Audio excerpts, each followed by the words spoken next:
Assalamualaikum, perkenalkan nama saya Binti Mamalini dengan NIM 232021-0108.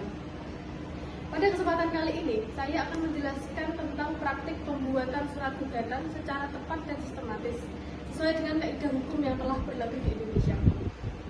Nah, sebelum kita masuk ke praktik, perlu memahami terlebih dahulu apa itu surat gugatan. Surat gugatan ialah suatu permohonan yang diajukan oleh penggugat terhadap pengadilan yang berwenang, yang berisi tentang tuntutan terhadap pihak tergugat atas suatu sengketa hukum, baik perdata maupun ekonomi syariah.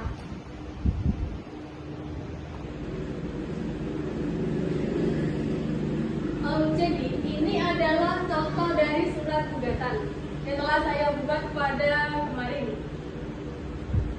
Di sini tertera tanggal, yakni tanggal untuk penulisan surat tersebut. Di mana tempat surat ini ditulis, tanggal dan tahunnya. Untuk yang ini adalah di mana surat ini akan ditujukan, yakni kepada Ketua Pengadilan Negeri Semarang di Jalan Merdeka nomor 103 Kota Semarang, Jawa Tengah. Untuk perihalnya bisa ditulis untuk gugatan berprestasi. Ini tergantung dari kasus gugatan apa terlebih dahulu. Tapi saya di sini buatnya contoh kasus gugatan berprestasi. Nah, untuk bagian ini berisikan memuat identitas lengkap dari penggugat, yakni yang bertanda tangan di bawah ini, Binti Mamalini, yakni sebagai kuasa hukum dari penggugat.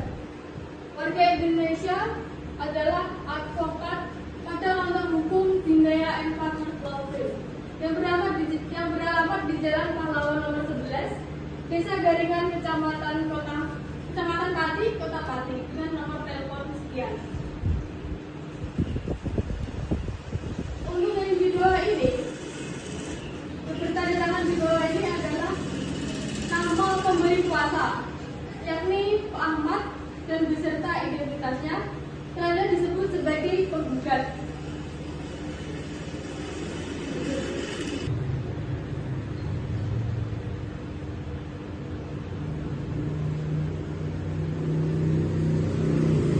Yang ketiga ini adalah bagian untuk hal yang tergugat, data diri penggugat. Karena ini kasusnya berprestasi, jadi dia menggugat PT Amanah Mulia yang beralamat di Jalan Sultan Agung nomor 45 Kota Semarang, saja disebut sebagai tergugat. Untuk yang selanjutnya ini adalah ada poin-poin dari 1 sampai sekian. Disebutnya adalah posita atau uraian kronologis atau dasar-dasar fakta hukum yang membelakangi gugatan. Contohnya adalah adanya perjanjian, terjadinya prestasi atau pelanggaran, dan kerugian yang dialami oleh penggugat. Di sini bisa dijelaskan dengan rujuk kerugian apa saja yang dialami oleh penggugat, serta bisa diterangkan kenapa prestasi itu bisa terjadi, serta adanya perjanjian apa yang tidak dijalankan oleh si PT Amanah Mulia ini tersebut.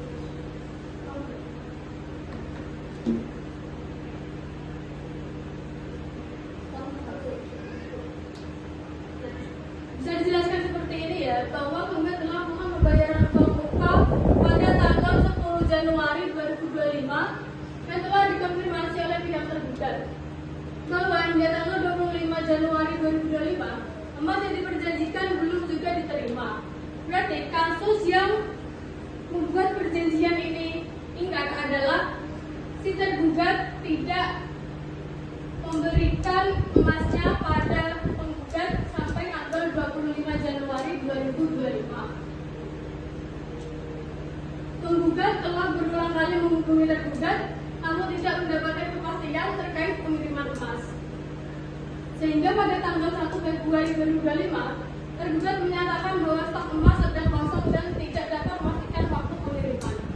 Berarti si PT Amanah Mulia ini dari awal sudah berbohong jika tidak ada stok emas yang telah dijanjikan oleh penggugat. Lalu penggugat mengirimkan 7 hari, namun hingga batas waktu tersebut tergugat tidak juga memberikan tanggapan. Sedangkan tergugat tersebut merupakan bentuk bukan prestasi karena tidak memenuhi kewajiban sebagaimana yang telah diperjanjikan.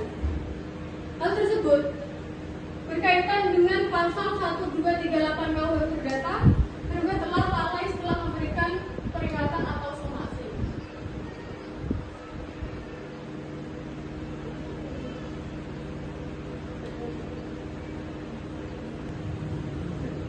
Adapun di sini adalah bagian primer, yakni petitum atau tuntutan.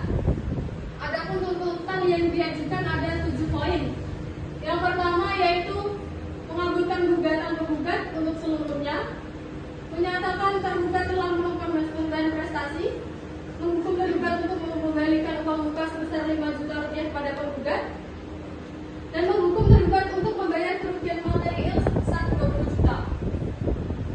Menghukum tergugat untuk membayar kerugian imaterial sebesar 5 juta, menghukum tergugat untuk membayar seluruh kerugian sebesar 30 juta, dan membebankan biaya perkara kepada tergugat. Jadi, biaya keseluruhan dari persidangan ini dibebankan kepada tergugat sepenuhnya.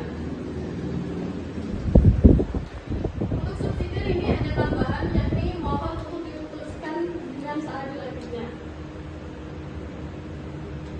Dan di bagian ini, demikianlah gugatan ini diajukan atas perhatian dan perkenalan Ketua Pengadilan Negeri Semarang yang mengucapkan terima kasih. Adalah bagian penutup dari surat gugatan. Hormat kami, kuasa hukum penggugat Bidaya F. Bakir Laufin, penerima kuasa 1 tertandatangani bermaterai Binti Imam Malini SDMH. Adapun jika ada penerimaan kuasa 2 bisa di penerima kuasa 1 di sini, penerima kuasa 2 ada di sini.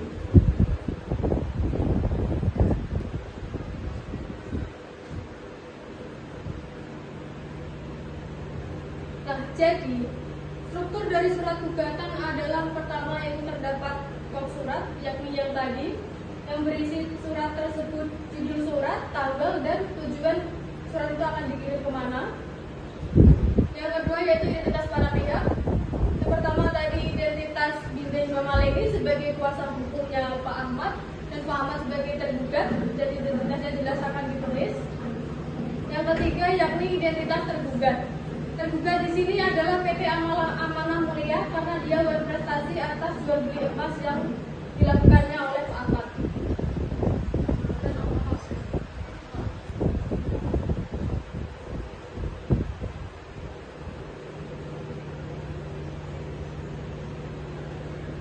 Nah, untuk positanya adalah yakni inti dari cerita gugatan yang berisi dari kronologi kejadian dari awal sampai akhir terjadinya awal prestasi tadi, hubungan hukum antara para pihak, fakta-fakta yang terjadi, dan dasar hukum atau peraturan perjanjian yang berlaku, serta kerugian yang dialami oleh penggugat. Seperti contohnya ini.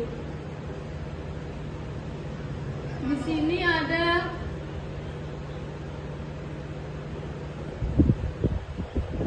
di sini ada 22 poin positanya.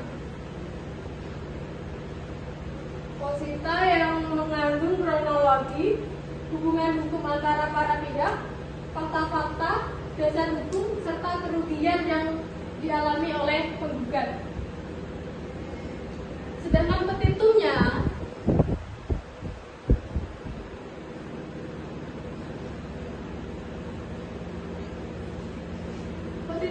adalah ini, berisi 7 poin,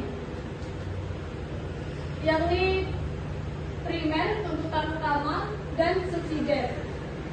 Subsidiar adalah alternatif, bisa dicantumkan atau tidak.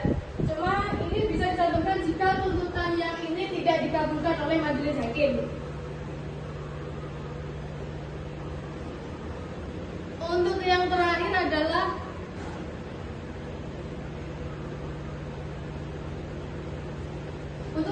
adalah penutup.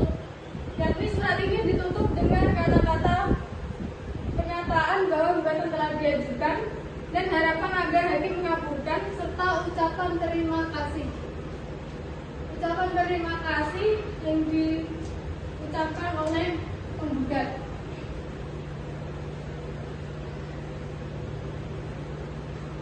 Tertera yaitu hormat kami, kuasa hukum penggugat, yakni dari Kantor Hukum Bintia and Partners Law Firm. Penerima kuasa 1 tertandatangani bermaterai Bintai Bamalini SHMH. Jika ada penerima kuasa lain, yakni bisa ditulis di sini penerima kuasa 1 dan penerima kuasa 2. Bermaterai di penerima kuasa 1, tertandatangani semua.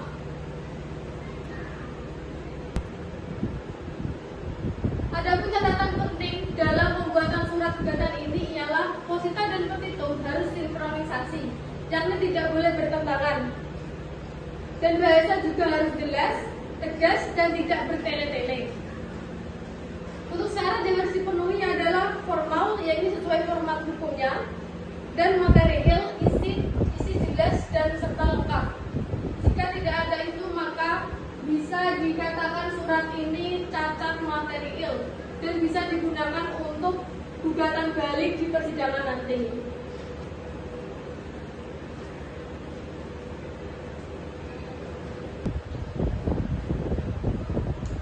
Demikian penjelasan saya terkait tentang pembuatan surat gugatan dan proses pembuatan surat gugatan secara sistematis sesuai dengan ketentuan hukum yang berlaku. Saya berharap penjelasan ini dapat memberikan pemahaman yang lebih baik terkait bagaimana proses penyusun surat gugatan yang benar dan efektif. Apabila terdapat kekurangan dalam penyampaian, saya mohon maaf yang sebesar-besarnya. Terima kasih atas perhatian Bapak dan teman-teman sekalian. Wassalamualaikum warahmatullahi wabarakatuh. Thank you for watching.